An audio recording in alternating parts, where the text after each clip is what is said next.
everybody, and welcome to my channel. My name is Aaliyah. I'm a licensed veterinary technician, and I'm here to help you pass your Vtne. In this video, we're going to go over drug classifications, drug administration routes, common drug calculations, and we're going to go ahead and give you 10 questions that will be on your Vtne. Let's first start off with NSAIDs. The purpose of NSAIDs are used to reduce inflammation, pain, and fever. They block the enzymes COX-1 and COX-2, which is involved in the production of prostaglandins, which mediate inflammation and pain. A few common drugs include Rimadyl, which could be used in dogs for relief and inflammation, Medicam, Loxicam, can be used for dogs and cats for post-surgeries and things like that. But you have to watch out for some clinical signs because they do have some symptoms that come along with it, which include kidney problems, stomach problems, ulcers, and things of that nature. Next, we're going to go into antibiotics.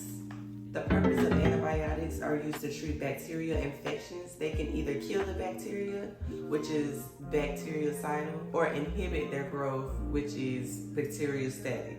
Easy way to remember this, like for bactericidal, is homicidal. You're killing the bacteria. You come in close with static, you have to rub up against something. So it's like inhibiting it. I guess that's a kind of good way to explain it. Common drugs include amoxicillin, which I call the mother of antibiotics. It can help with bacterial infections, urinary tract infections, respiratory infections, just all around. It's an all-around drug, a broad spectrum drug. Clindamycin, we typically use clindamycin for cats after dental surgery, things like that. Some common side effects for antibiotics is mainly stomach issues, stomach upset. Yeah. So next we're gonna go into steroids. So the purpose of steroids, they're anti-inflammatory drugs that suppress the immune system.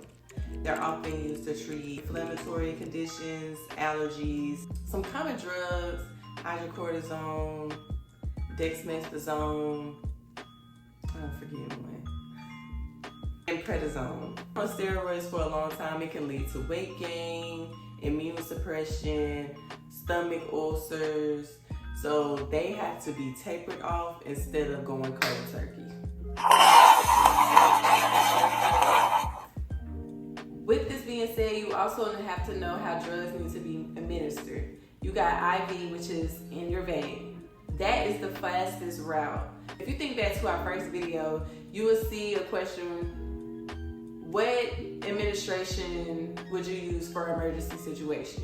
And the answer was IV, because that is the fastest way to get a drug into an animal system. Then we have IM. IM is the second fastest, because it's going straight into the muscle, which is going straight to the bloodstream. Then we have under the skin, which is subcutaneous. It's as simple as that. Let's go ahead and test your knowledge Vtne style. The first question is, what is the primary use of NSAIDs in veterinary medicine? If you said D, you are correct. It's all of the above. All of the above. If you see an all of the above question, chances are it's all of the above. But sometimes it can trick you too. So make sure that you read the question. But for this case, it's all of the above. Let's move on to question 2. Which of the following is an example of a broad spectrum antibiotic? If you answered A, you are correct. Amoxicillin is the mother of antibiotics. Just remember that. It's the mother of antibiotics. They treat a wide range of infections. And it also depends on gram-negative, gram-positive bacteria. But if you are in your books, you need to be studying that as well, because that's very important. Next, let's move on to question 3. Which of the following is a common side effect of NSAIDs? If you answer D, you are correct. See, I told you we was going to come back to this question. If you answer D, you are correct. NSAIDs can cause kidney problems, stomach problems, ulcers. Yeah, you have to watch them closely when giving NSAIDs. So let's move on to question 4. This is a drug calculation, and this is the simplest of drug calculations. If you don't know this as a vet tech or an aspiring vet tech, it's a I'm gonna go ahead and put the formula right here just so y'all can know.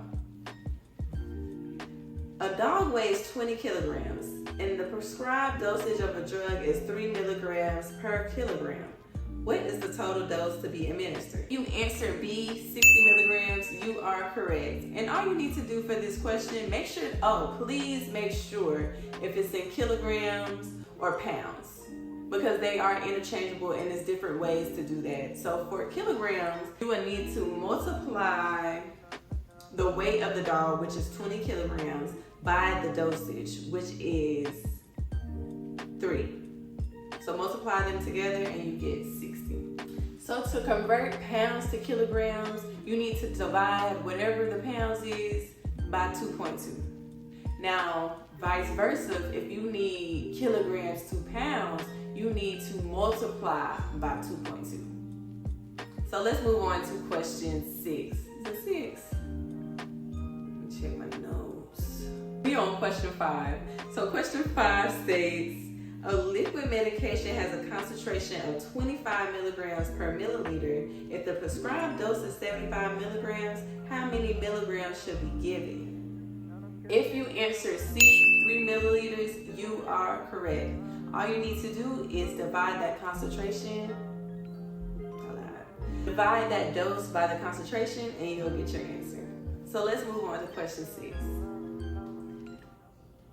Question 6 say, if a patient needs 200 milliliters of fluid over 4 hours, what is the drip rate? This is pretty simple. If you answered A, you are right. All you need to do is divide the milliliters by the hours and you get your answer. So 200 divided by 4, which is 50. Let's move on to question 7. We didn't really go over this, so if you get this one, this will be like an extra credit. Question 7 says, which of the following antibiotics is mostly used to treat urinary tract infections in dogs? If you answer D, you are correct. Let's move on to question 8. What enzyme do NSAIDs inhibit to reduce inflammation? If you answer D, both, you are correct. COX-1 and COX-2 are inhibitor enzymes. So if you can remember inhibitor enzymes as COX-1 and COX-2, you will be good, trust me. Let's move on to question 9. A medication is available as 10 milligrams per milliliter. You need to give a dose of 50 milligrams. How many milliliters should be administered? If you said your answer was B, you are correct. All you gotta do is divide the dose by the concentration and you'll get your answer.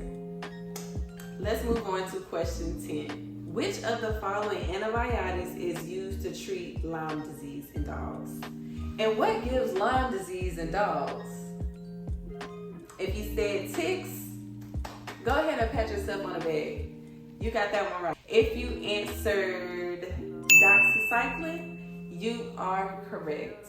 We're gonna go over flow rate for IV fluids because I don't think I went over that. So for this, it says, if you need to infuse 100 milliliters over 2 hours using a 10 drop, because that's all it is, GTT means drop, milliliter IV set, how many drops per minute would the drip rate be?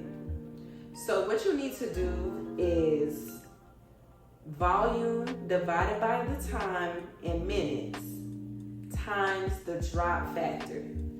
What is your volume? When you think of volume, the abbreviations is going to be ml because you're holding something in something. Like, so if you did chemistry or biology, when you talk about volume, it's going to be milliliters. Anything liters.